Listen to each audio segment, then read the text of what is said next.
I have to say that I'm usually invited to speak when sponsors want two things. When they want a real-world perspective on supply chain issues, because I'm very much in the trenches and have been for about 10 years, and also when they want a little bit of controversy. And I promise you I'm going to give you both today. I hope that's what you're looking for. I'm just going to add one more thing to my bio. I want you to know that I've worked closely with the Real Food Challenge for a number of years. And when I was Director of Procurement Strategy or Purchasing Strategy for Bon Appétit Management Company, I wrote a booklet for students at Bon Appétit colleges around the United States on how to make sense of the supply chain and how to actually count real food and other food, and to really try to demystify that. So I'm very familiar with a lot of the goals of that program. Let's talk a little bit about campus food. When the people that I mostly talk to, the people who are really interested in food systems and food, these are the kind of values that they're looking for. Unfortunately, this is what most college students are interested in eating, and it is a big conflict as a general rule, especially if you don't speak the same language, and I think that is where a lot of student activists get into a little bit of trouble. And my hope today is that I talk a little bit about how to bridge that gap. So I have a short agenda today, but mostly I want to talk about raising the question of what are we trying to achieve. Obviously, nourishment that students and their parents pay for is important, but we all know it's not the only thing. What are we trying to achieve in a socially and environmentally responsible procurement policy? I also want to discuss the unhappy contradictions that come up in supply chain work. The kinds of things we don't want to admit sometimes are there, and the kinds of things when you look deeply beyond labels you see, and you say, how can I promote this when it has a negative effect on another important value? So I want to bring these up to you because I know you all care, or you wouldn't be spending 3:30 in the afternoon with me. And so if you're not aware of some of these contradictions, perhaps this is a beginning food for thought. Let's talk a little bit about the big picture issues. Obviously, the two earlier seminars talked about some of them, but I'm going to briefly review them, and then talk about an alternative approach to thinking about what we mean by responsible procurement. So getting to that first question, what are we trying to achieve? One of the things that has really come to bother me over the years, as I hear from suppliers and prospective suppliers every day, I literally get boxes of samples sent to me every single day. And the most common marketing tool on prepackaged items or through a contracted meat supplier or seafood supplier is the following phrase: this is a sustainable product. And I have to tell you, it has made me nuts. Because I don't know what a sustainable product is, and I certainly don't trust a product manufacturer to know what a sustainable product is. But I do think that we sometimes fall guilty in referring to sustainable food, sustainable farms, and of course sustainable products. And I think our emphasis there is really misplaced. I would like to suggest that what we need to think about and really concentrate on is what is contributing to a sustainable food system. And let me tell you my bias. I don't think we're close to having a sustainable food system now, and I don't think we have enough of a vision yet, but that's why I'm so happy to see so many people in this room. This has become so much more important a topic on college campuses than it was when I started this work. But where are we going? What do we have to do to get to a sustainable food system by 2030 or some other date beyond that? So what do we actually mean by a sustainable food system? Well, when I think of it, first of all, it really concerns how we grow food, how we deliver food products, how we prepare meals, the food that people actually eat, and how we feed people. And what I really mean, of course, is, you all know this, about 1 billion people in the world are underfed and about 1 billion people are overfed. That distribution, that allocation is critically important to a definition of a sustainable food system. However, when we talk about a sustainable product or farm or sustainable food, we're really only talking about one part of that chain. And you may disagree in the way I framed it, but I want to put that out there as a way to think about what are we talking about, and the difference between a product or a farm and a whole system. All of these elements need to be in balance for us to think about what a sustainable food system is. So, there are a pile of attributes that, I don't know about you, but I find all of these important. And I'll be very honest, I took this straight off the page of the Real Food Challenge. I think many of us really agree these are important attributes. Local or community-based, others use the term regional food shed, ecologically sound, responsible use of natural resources, and humane. By the way, for 3 years I was on the board of Certified Humane, the only non-meat eater on the board, but I'm very familiar with the certification programs in meat as well as seafood. All of these matter, but unfortunately, some of these values conflict. Which ones are actually most dear to us? And what about affordable, especially for the people who grow our food and for the people who work in the kitchens preparing the food that we eat?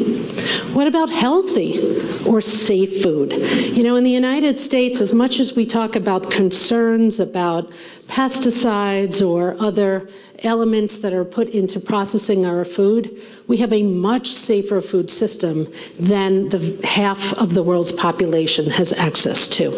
But healthy certainly is an issue that with 2/3 of the U.S. population grossly overweight or obese, I think we have to question where we are on that as well. And I put the word appealing up there. It's often thought of as kind of a luxury item, but think back to that first slide where I identified those circles of values, and then the 3 big ones that most students tend to think about. If we're going to have a chance of persuading our colleagues who are much more interested in chemistry or video games or math or whatever other things jazz our friends and our colleagues, we have to make the food appealing. That is not an insignificant factor. So what we've come up against in the last couple of years, and I have to say I've been involved in this, and I think there are a lot of incredibly well-intentioned efforts involved in creating procurement strategies that, if you think about it, are actually an accretion of commitments. Here are the kinds of commitments that you see from those who are really trying to do the right thing, and I've listed some of the questions after these things. If you're talking about cage-free eggs, what happens if suppliers merge and all of a sudden your cage-free eggs are no longer cage-free? Yes, that has happened. What about humane meat? Some people think that's an oxymoron. Green-listed seafood species. What about the 87% of seafood that isn't green-listed? What do we do about that? Do we have a responsibility of just buying the green listed or somehow working with the red listed and improving it? And then small farm products. If you want to make a commitment of a percentage, are you talking about by weight or by dollars? You can come to really, really different numbers if you choose different things. Here's my concern about the commitments. First of all, this was a great way to start. When we were deciding what were the values that mattered to us, we thought, well, we're going to make a commitment to X or to Y or to Z. That's a great place to start. But I think that as we've discovered a lot of our values, as we've begun to see that some of them conflict, this strategy isn't as forward-thinking as I think we're going to need. I think it's also time for a more comprehensive approach. One of the concerns that I have about the accretion of commitments approach is that when you check one box, you are effectively unchecking another one. And I'm going to give you some examples of that, but we don't tally the unchecks. And that's where I think we need to be a little bit more honest with ourselves. So I believe that an accretion of commitments, though incredibly well-intentioned, will not actually lead to a sustainable food system. It's a classic forest of trees problem. It also takes away our opportunity sometimes to make a difference on a broader scale in those food production systems that actually feed most of the people in the world, as opposed to those of us who have access to better quality food because we have more money. I'm also concerned about the value of ecologically sound. Hugely important. Don't misunderstand what I'm saying. We have to have ecologically sound food. We have to move in a direction of having production systems that are more ecologically sound. But unfortunately, sometimes this term is code for and allows us to check off that box where we're actually negating another value and creating lower yields and more extensification, which is exactly what we cannot afford as a global community. And then, as I've already said, this embodies contradictory values, even though we don't always acknowledge the trade-offs. So let's consider some of these contradictions that I've talked about. And let me also say that all of these examples I have personally visited, and I've even smelled them. Okay, chicken production systems, if you've ever been to, not the best smelling operations. Anyway, I want to talk about some real ones. Let's talk about a very responsible chicken producer in Ohio. They distribute in 13 states, all surrounding them. Their sales are less than $100 million, which puts them in the category of less than 1% of the industry leaders. So I know that that's actually a term that I came up with when I coined a phrase of midterm responsible producers. These are not the big guys who are really making the markets. These are guys trying to compete. They have exemplary relationships with contract growers. What do I mean by that? Maybe you know this, maybe some of you know this and others don't. Almost none of the chicken producers in this country, broiler chickens, own their means of productions. They contract with family farms. Even the biggest names that you know and the biggest names that you don't know, and there are 10 companies that control 86% of the chicken production in the United States, they do not own their own means of production. They're almost entirely family farms. Yes, they have large barns, but they are contract farmers, regionally organized. And some have excellent relations with their contract growers and some do not. These people absolutely do. They saw a change in their labor pool and had bad relations with their processing workers. So these are not the people who grow the chickens. These are the people doing the slaughtering, doing the processing and packaging and so forth. They built relationships with their employees that are the best I have seen anywhere in the meat production system. And they even agreed to embark on a 2-year program. We didn't think it was going to be 2 years, but it became 2 years, to meet certified humane standards of animal welfare in the barns. They did a fantastic job. They really looked at the standards, they made changes. But when they were called out for substandard conditions in their slaughterhouse for the birds, I'm not talking about anything else, just at the point, they even, transported the birds not that far, but their slaughter system is a disaster from an animal welfare standpoint. I have never seen worse. They said, we're not going to spend $350 million. Why not?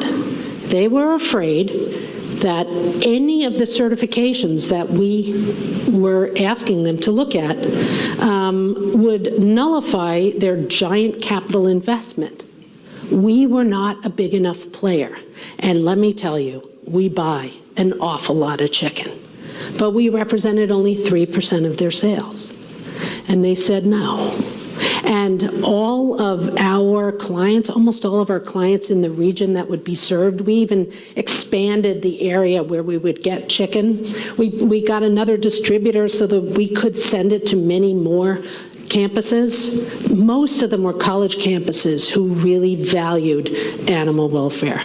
They said no. They had had lots of experiences with some nonprofits, and they said, because if they change the criteria, then we're going to have to give back that label. Can't do it. So here you have, on one hand, a regional producer trying to keep up with the big guys, not part of that 86.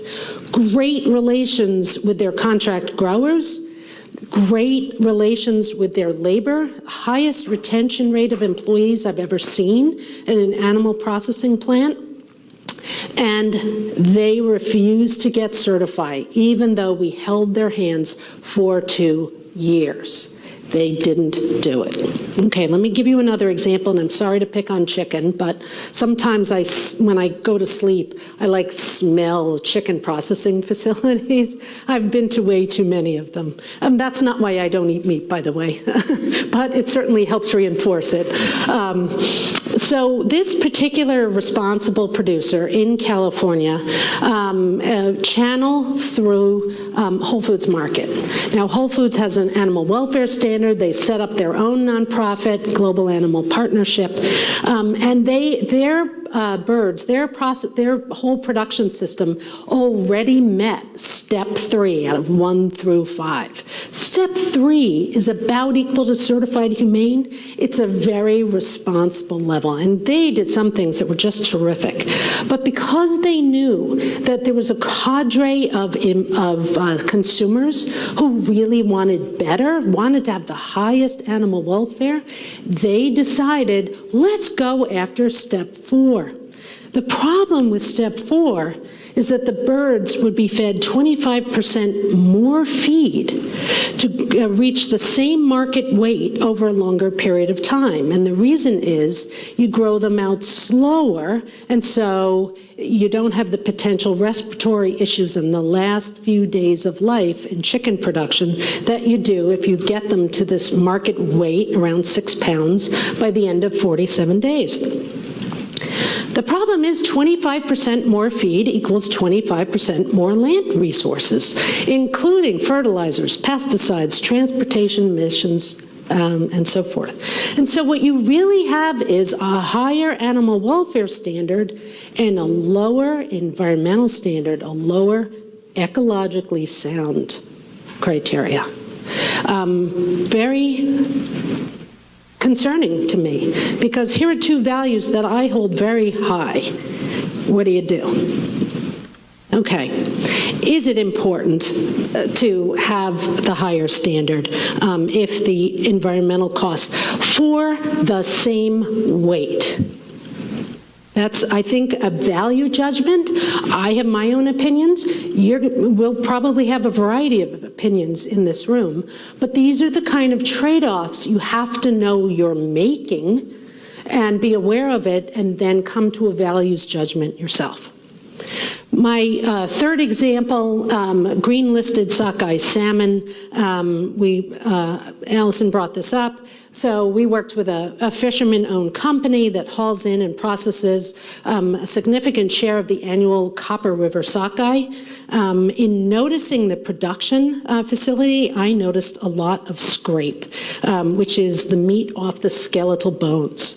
And I said, I love that. I mean, that is green-listed wild sockeye salmon, and you're just like grinding it up and sending it out to sea? That's crazy. You know, we can make salmon pad thai out of that. We can make salmon burgers. I mean, our chefs would just love to work with that. They said, sure. We developed a product together. They packaged it there. They barged it to us. I mean, about as responsible a supply chain as you can get. This was waste in the product supply chain, and then it was as efficiently sent to us as possible. But then the immigration laws changed, and their processors changed, the people they hired in their facilities. And so they shifted production overseas to save money, and when they sent the product to us, it had actually gone all the way to Guangdong, China, and come back to the west coast of the United States, adding 10,000 nautical miles. Same price. Now, so the question is, should this sockeye scrape still qualify as a green-listed product? I think that's a very interesting question. My last example, we were looking at carrot producers. This is a very recent example. We had a choice to buy from 3 carrot producers, a conventional large farm. This is California, largest producer of carrots in the United States. An organic large farm, and then a small, diversified, large, local organic farm 50 miles away. Now, 3 years ago, if I had been given this threesome, it would have been a no-brainer. Of course, the last one. I want to support the local economy. I want to support a diversified grower, and so forth. And my second choice would have been the organic guys far away. So I visited each one of the farms because I didn't know anything about carrot production. And I had read some things that suggested maybe this isn't as clear-cut a choice as it seems from the beginning. So here are some of the facts. The large-scale conventional and organic farms are 10 miles apart. They share the same soil, water, and air, and are operated by the same owner. Both use the same seeds. That surprised me. I assumed there were organic seeds and there were conventional seeds. No. The same water usage, meaning water feet, same quantity. Both rotate cover crops, even the conventional. Both use no large-scale pesticides applications. Both harvest and process with the same equipment, staff, and processing equipment. The organic insecticide isn't very effective. Low-wage earners are hired to pick weeds, which suck up some of the nutrients, suggesting maybe there's a slight difference in health issues, but I'll admit that doesn't matter as much to me. The yield on the organic crops is 18 to 30 tons per acre per harvest. There are 2 harvests a year. 18 to 30, big variation there. And on the conventional farm, it's 40 tons per acre. The yield on the small local organic farm is 2 tons per acre. And the costs are pretty much commensurate with yield. And when I say 2 tons, I don't mean spread over the entire diversified farm. I just mean that devoted to carrots. So my question really is, which system best exemplifies ecologically sound or responsible? I'm not sure the answer anymore, but I think that there could be more than one answer to that question. By the way, that's an organic carrot from the large-scale farm, and you can see it's a little bit harder for folks in food service to actually work with it. That's pretty typical with the way they look. Delicious, but a little harder to work with.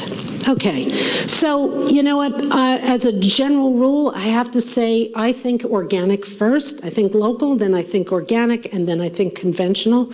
A friend of mine, a very distinguished professor at UC Berkeley, was recently profiled in The Nation in an article by Sarah Frankel. This literally is like a week or two old. And she was looking at, she's had a 10-year study in the Salinas Valley, which is the salad bowl of the nation. I am sure you are eating some product here in Vermont from there, especially lettuces. And she is finding some very disturbing things about pesticides and the health of small children of farm workers. This probably wouldn't surprise any of you that there seems to be a connection here. But here is somebody who's so committed to the health of farm workers, and her comment was, the most important thing is that people have healthy food and enough of it. That means ample fruits and vegetables, conventionally grown or organic. In the scheme of things, diet and quality of diet is more important to me than getting rid of those pesticides. I thought that was remarkable. But about how food is presented and how it is wasted. But those of us who've been involved for a long time in trying to push the envelope on that and see some real limitations in getting to a zero waste situation or anything close to that in affluent areas. We also see a concern when we say, assuming no demand for a significant rise in demand for animal protein, that is highly unlikely to happen as well. But I think of all of these things that really sort of blow me away, the fact that 75% of the arable land on the planet is devoted to animal agriculture is remarkable, whether it's feed, whether it's grazing. And many, many more of those acres are actually devoted to grazing than feed. We think about the corn feeding system in the United States, but globally it's very much the reversed. About 1/10 of the land is used for feed and about 90% for grazing. Very wonderful researcher Nathan Pelletier published a lot of interesting life cycle assessments. He made the comment a couple of years ago, we were sitting on a panel together and I wrote it down and I found it in the literature. In order to be at the same unsustainable level we are now in the food system, we will have to cut global livestock consumption in half by 2050. And you know what? It's really not fair to ask the Chinese to do that, since they've had so little meat, if we're not willing to do that ourselves. Jonathan Foley of the University of Minnesota, in a very interesting article among many that he's published in Nature, really was talking about an issue that goes back to the carrots example that I used. He will say that he's for intensification, but in a selective way and in a biologically important way. But what we have to do is close the yield gaps. That 2 tons per acre of carrots, something that's really fundamental to the health of children and to adults, and other products, really 2 tons per acre, not good. 40 tons per acre might not be good either, but somewhere in there, with more intensification of land, but less intensification of all the synthetic inputs, that there are a number of things we can do. So now, many minutes into this, let's get to the heart, not the meat, of what I'm here to talk about, an alternative approach to institutional food procurement. It is no accident that I have a lot of color on that page, and I think you'll see what I mean going forward.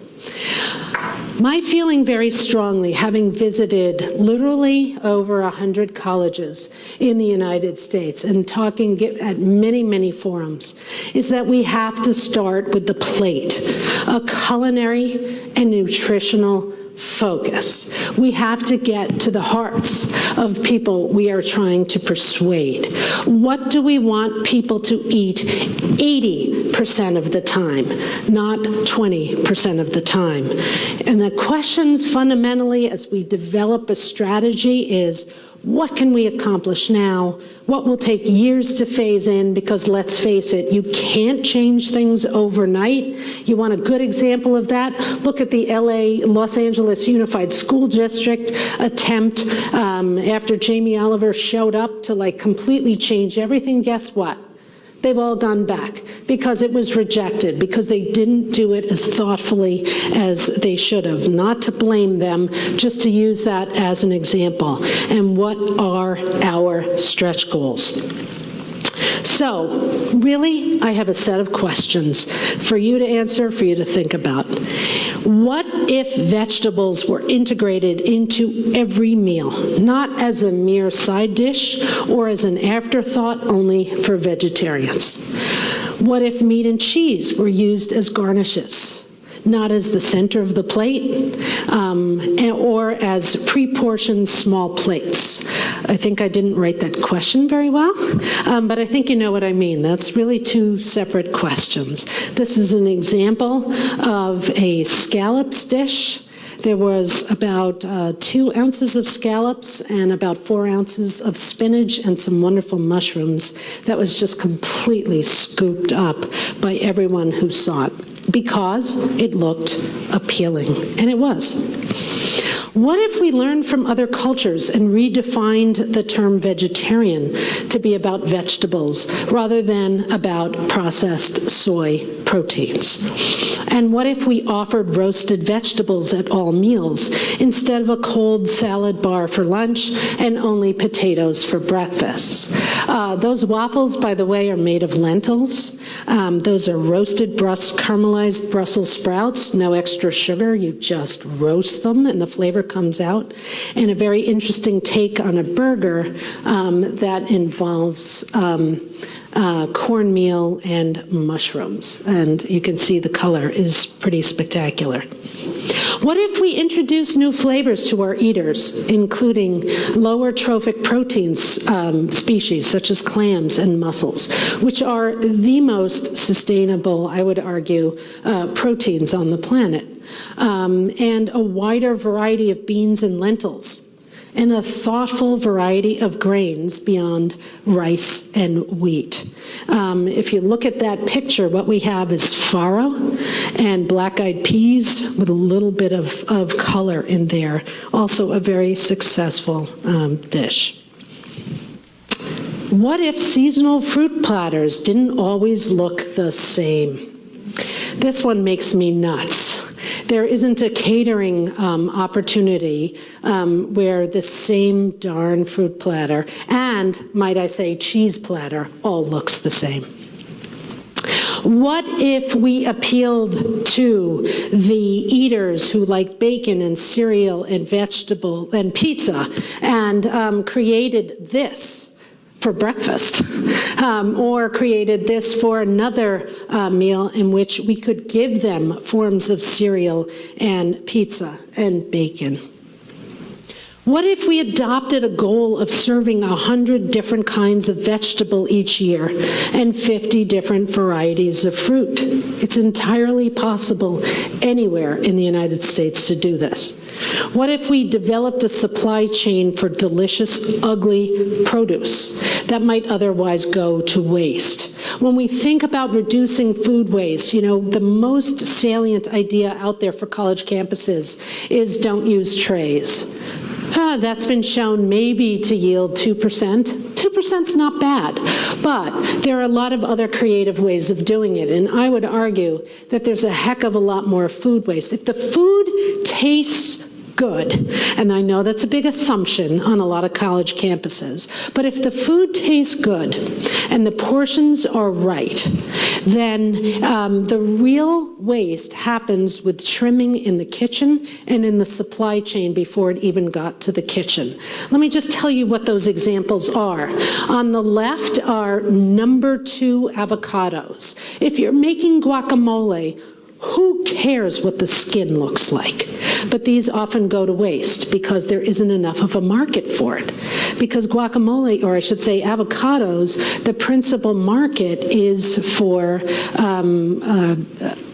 supermarkets, and they have to look nice or they rot. In the middle are number 1 and number 2 mushrooms. If you're chopping them up and frying them on a grill, who cares what they look like? They're all going to look the same in the end. Actually, number 2 typically means the little stem has been separated. Less work for the kitchen. I think it's a great idea. And in fact, we have done this by saying to our produce distributor, you can't sell us number 1s. We're not going to take them. Sell them to other people. We want the number 2s. By the way, it's also a little bit less expensive. So it typically works very nicely with any food service provider or any institutional source that really wants to lower the cost and maybe spend the money on some other things that matter. On the far right are heirloom organic apples that are ugly and small, but they're not bruised. We knew that we were going to have a problem selling this, and at Google, we don't actually sell food, we just give it away. An amazing perk. Any of you engineers out there, you might want to think about coming visiting us at some point. But if you cut in the middle, there's a funny sort of darker green core. So what we did was we put a little sign in front of them at the snack centers that said, these really ugly Pippin apples are delicious. They're organic, they're heirloom, they're California, try them. Oh, and let us know what you think about them and whether it's okay if we put them here again. We didn't get a whole lot of response except for 2 things. The few people who did respond said, more, give us more, give us more. The others just ate them up. There were absolutely none left. It's about marketing the specialness even if the product is ugly. So what if you required your food service provider to get at least 6 ugly products and local products on their contracted distributors' trucks? Now, when I say contracted distributors, one thing you got to understand about food service companies is the way they are able to deliver value to institutions like UVM is to say we have contracted products and contracted distributors, and it's the lowest price you can possibly get out there. And there is truth to that. There isn't that much variety. I'm happy to talk about more details afterwards for those of you who are interested, but in working with them to work with their distributors, to work with their suppliers to get this on their trucks, it makes it easier for the chef because they don't have to deal with lots of other farmers coming at random times when they're in the middle of service, and you get the products you need. I say this from experience. I've done this all across the country, including New England. What about buying trim from their contracted meat and seafood distributors, starting with salmon bellies or with beef tips? Buying only smaller protein portion sizes from contracted meat suppliers. They have that option. They have a list of products they can buy. Talk about chicken. They come in about 12 different varieties, from 4 ounce to 5 ounce to 6 ounce to 8 ounce. You can help them specify what size you bring in and then guide students' interest, and faculty lunches, by the way, to smaller portion sizes. And what if you challenge them to develop 25 different sauces using contracted canned tomatoes? I want to let you know that canned tomatoes, you probably know this, are mostly packed at the height of the season, and they are really a very responsible option in the winter rather than hothouse tomatoes. And less processing for the kitchen, a very high quality product in many cases. And if you really change the sauces, you can make most things pretty appealing. What if you required your food service provider to press for large-scale change in production systems?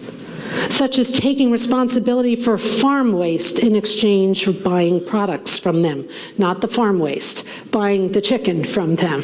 I was involved in a study that was published December 20th, 2013, and I bring that up because, yes, it was a Friday afternoon before Christmas. What a way to bury a report. It didn't get the light of day, but I encourage you to look it up from the Pew Environmental Trust, and it was about the price of putting broilers on our kitchen tables. But it really talks about the externalities of, especially the environmental externalities of chicken processing, really from a waste perspective. I think a lot of students question, why do we need these food service providers? And that's a complicated question. There are pros and cons of doing it in-house or having a third party. But one of the advantages you have in having a third party, because fundamentally there are only 3 big ones out there, is they have tremendous market power with some of those really big meat companies. They have more power than you do. It can be knocking your head against a brick wall sometimes, but I can tell you, unfortunately without any detail right now, that in 4 years we have worked with one of the big chicken suppliers and really made a significant difference. They need a further kick to increase that percentage of their share. And that's something you can work with, I'm sure, with any of the food service providers that would be considered. And then what if you required your food service provider to take the first step in food system labor fairness by setting a code of conduct with food service employees on campus? This is near and dear to my heart. I think we often think about farmers and farm workers, and that is appropriate. But what about the people who are serving up the food every day, who are here at 6 in the morning? I think, bringing them to farms to see where the food comes from and really working with them is critically important. Lastly, but maybe most importantly, what about teaching undergraduates how to cook from scratch? This is, after all, an educational institution. And if food literacy means a lot of things, but how to work with fresh fruits and vegetables, what are a greater variety of fresh fruits and vegetables than they're used to, this is critically important as a way to bring some value to the ladies in the kitchen, excuse me, but that's who most of them are, and connect them to a lot of the students they see pass by them every day. Making that connection, I think, is a huge step forward, not first year, but a long-term strategy toward bringing about a more sustainable food system. So at Google, what we look at is the responsible business framework when we think about what products to bring in. This is based on the work by Carol Sanford. He used to be a business school professor at San Jose State University. It's this pentad, if you will, of not saying consumers first or shareholders first, but looking at all of those needs, all of those interests. What I like about this, co-creators is a term that isn't in normal parlance, so let me explain that a little bit. That's really the widest group of people. That includes the farmers, that includes the farm workers, that includes the suppliers and the distributors, and being fair to them and the food service providers, everybody, and sort of balancing those interests and making them a part of change, because that's how you drive change. Instead of saying, they're stupid, common, I feel that way sometimes, saying, okay, they're stupid, but what are their interests? How do we embrace them? How do we bring that along? Hugely important. And I think the other thing we need to think about, a little bit different in a college environment, but you could think about your investors, your shareholders, as the people of the state, and your parents, and the people who are paying for the education and the facilities here. They are investors in this whole process. They are shareholders. This isn't only about the lowest cost. It's about delivering a program that speaks to the values that are part of this community. Not having it double in cost is important, but not squishing down producers is also an important part of that value. So think about this, and when we think about those contradictions in supply chains, that maybe there needs to be a minimum standard at all of those as we learn more and encourage some of those producers to move on a path of further responsibility. So my take-home messages are really to focus on the 80%, making 80% of your food real. Reducing livestock-derived products is central to achieving a sustainable food system. And the only way to do this is by introducing variety and making other options really appealing. Think about the word vegetarian. It's changed in the last 10 years, but it hasn't changed enough.